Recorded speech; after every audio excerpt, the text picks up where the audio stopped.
Hello student, welcome to Swati's classes.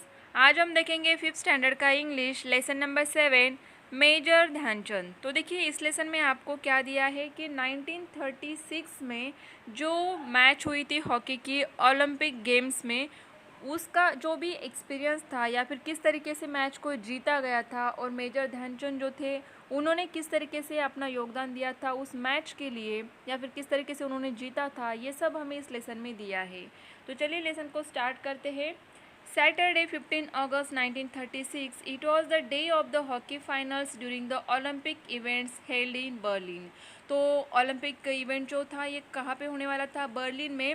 और कब का है ये? 15 अगस्त 1936 में। और ये हॉकी की फाइनल्स होने वाली थी उस दिन। और बर्लिन कहाँ पे है? जर्मनी में। Germany had defeated several teams to enter the finals against the Indian team. तो फाइनल्स तक आने के लिए जर्मनी ने कई सारे टीम्स को हराया था, तब जाके वो फाइनल में पहुंचे थे। यहाँ पे उनके सामने कौन सी टीम थी? तो इंडियन टीम थी। They were the host of the Olympics and they were sure of their victory. Perhaps that was the reason why their ruler Hitler and himself come to watch the match. तो उन लोगों को ऐसे लग रहा था कि हमारी जीत तो आसानी से हो जाएगी, और इसी कारण से उनके जो रूलर जो हिटलर था वो भी ये मैच देखने के लिए आए हुए थे। कहाँ पे? जो ओलंपिक गेम्स होने वाला था या फिर फाइनल होने वाली थी वहाँ पे।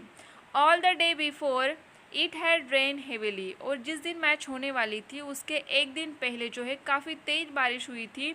The entire field had becomes water lock. Water lock का मीनिंग होता है जहाँ पे पानी जमा हो जाता है। तो जो उनका ग्राउंड था, जो फील्ड था, वो पूरी तरीके से पानी से भर चुका था। But 15 August being the last day of the games it was not possible to postpone the match any further.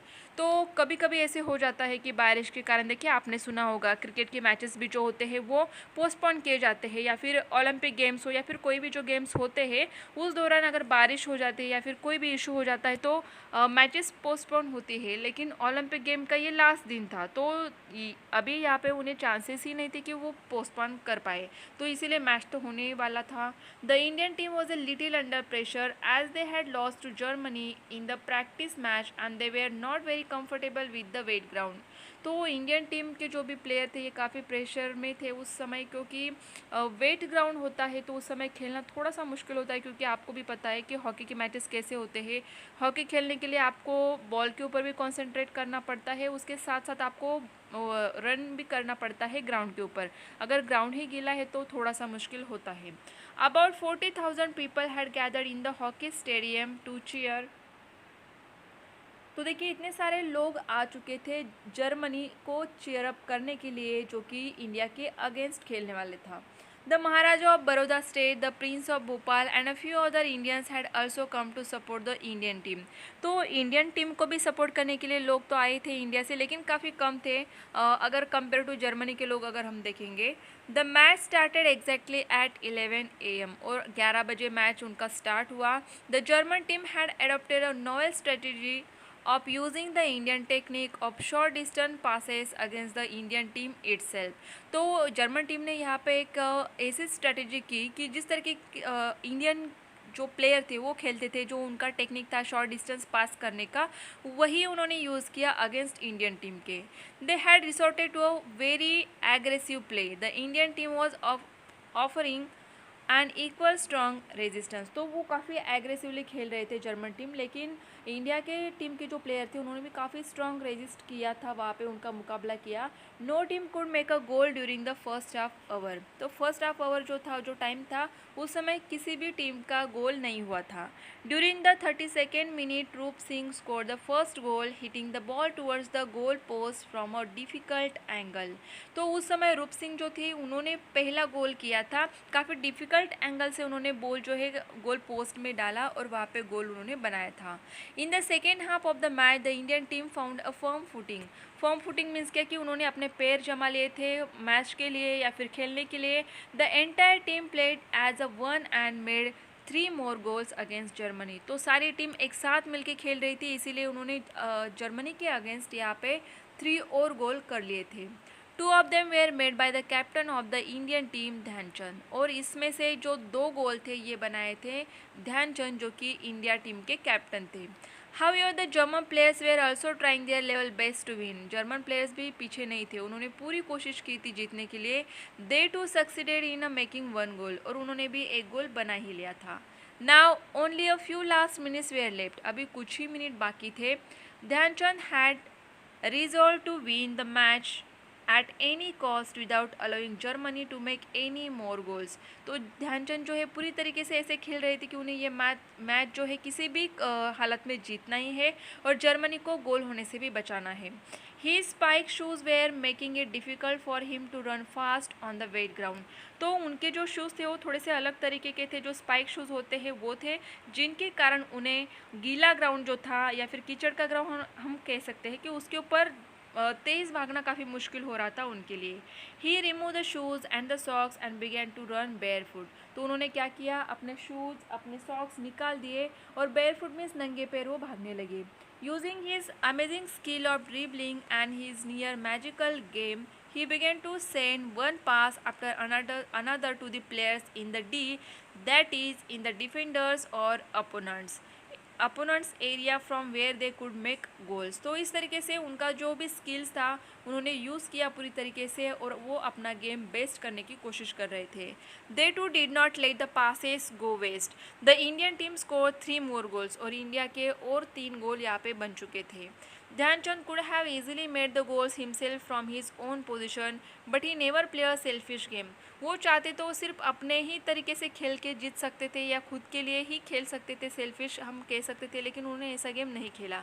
Skilfully ही took the ball away from the German defenders and made it possible for the players in the D to score goals. तो उनको भी उन्होंने defenders जो होते हैं उनको भी चांस दिया गोल करने के लिए या फिर अच्छे से खेलने के लिए.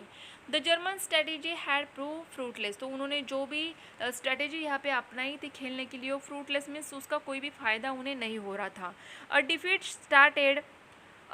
started them in the face. Some of the frustrated German players then resorted to a rough game. तो रफ गेम मीन्स क्या, थोड़ा सा चीटिंग करना या फिर प्लेयर्स को मारना या फिर उन्हें इंजरी हो सकती है ऐसा कुछ करना, ये उन्होंने शुरू कर दिया था. The German goalkeeper pounced on Dhyan Chand and hurt him. तो उन्होंने धक्का दे सकते हैं. देखिए जैसे कि आपने मैचेस देखे होंगे तो कुछ एग्रेसिव प्लेयर जो होते हैं जानबूझकर धक्का देते हैं, गिरा देते हैं, इस तरीके से उन्होंने भी किया. But Dhyan Chand was a true soldier. After a little first aid he immediately returned to the field and held the spectators spellbound with his game. तो थोड़ा सा उन्हें हर्ट भी हुआ, उसके बाद फर्स्ट एड किया गया और उसके बाद इमीडिएटली वो गेम खेलने के लिए फिर से आ चुके थे. At last he scored the last goal of the match just as the game drew to a close. और लास्ट गोल उन्होंने तब किया जबकि मैच ख़त्म ही होने वाला था. The Indian team had won third time in a row. It was a hat trick. Indians were the third time winners of the Olympic gold medal. तो तीसरे टाइम जो है फिर से इंडियन टीम जो है उन्होंने ओलंपिक गोल्ड मेडल जीता था. Although Hitler left the stadium before the match was over, he was impressed by Dhyanchand's game. तो हिटलर को पता चल चुका था कि हमारी टीम तो अभी हारने ही वाली है, लेकिन गेम छोड़ने से पहले या फिर मैच देखने जो स्टेडियम था उसे छोड़ने से पहले उन्होंने क्या सोचा था कि ध्यानचंद जो जिस तरीके से खेल रहे थे उनके गेम से वो काफ़ी इम्प्रेस हो चुके थे. It is said that the German dictator had offered Dhyanchand a higher salary and rank in the Germany army if he agreed to play on behalf of Germany. तो उन्होंने एक यहाँ पे क्या किया कि मेजर ध्यानचंद के लिए ऐसे उन्होंने उनके सामने रखा कि वो अगर जर्मनी के लिए खेलते हैं तो वो उन्हें काफ़ी अच्छी सैलरी पे करेंगे और जर्मन आर्मी में उन्हें भर्ती कराएंगे. But Dhyan Chand turn down the offer. लेकिन उन्होंने ये ऑफर ठुकरा दिया. After the celebrated victory in the Olympics Hitler awarded a special gold medal to Dhyan Chand. तो सेलिब्रेशन होने के बाद उन्होंने क्या किया, हिटलर ने एक स्पेशल गोल्ड मेडल दिया था ध्यानचंद को. You may be aware that hockey is our national sport. Major Dhyan Chand birthday August 29 is celebrated as a national sports day in India. तो अगर आपको ये क्वेश्चन आता है कि नेशनल स्पोर्ट डे कब होता है तो वो होता है 29 अगस्त को, जो कि मेजर ध्यानचंद इनका बर्थडे होता है.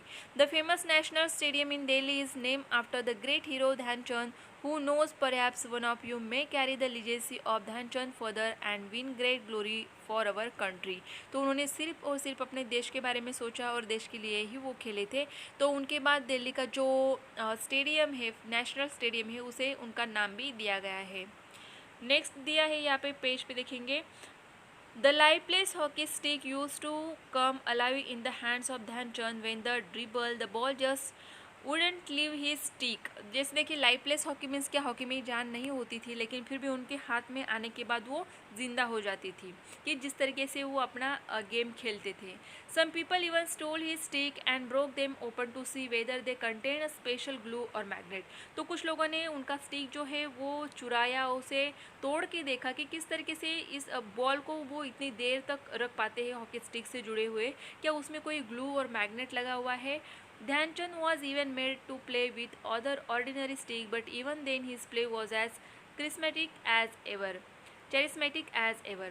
तो यहाँ पे अदर स्टिक यूज़ करने के बाद भी जो है उनका गेम सेम ही रहा था जैसे पहले था।